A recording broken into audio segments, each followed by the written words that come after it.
ఆ ఆటంకాల మధ్య, అవాంతరాల మధ్య, అభ్యంతరాల మధ్య వాళ్ళ యాత్రలో వాళ్ళు ఆగిపోతున్నారు.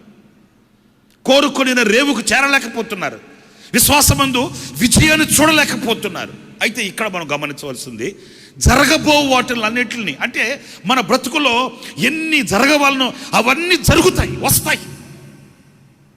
యోబు కూడా చెప్తాడు, ప్రభు నా ఎడల నిర్ణయించినవి జరుగుతాయి.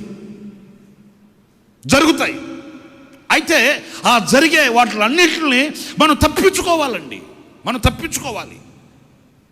ఎవరు తప్పించుకుంటారు అనంటే, మొదటిగా ఈ వాక్యమే మనకు సమాధానం చెప్తుంది. ఎవరో ఆ జరగబోయే వాటిని తప్పించుకునే వ్యక్తులు ఎవరు అనంటే, ఎవరైతే ఎల్లప్పుడూ మెలకువ కలిగి ప్రార్థన చేయగలుగుతారో, ఈ ప్రార్థించే వ్యక్తులు జరగబో వాటిని తప్పించుకోగలుగుతారండి.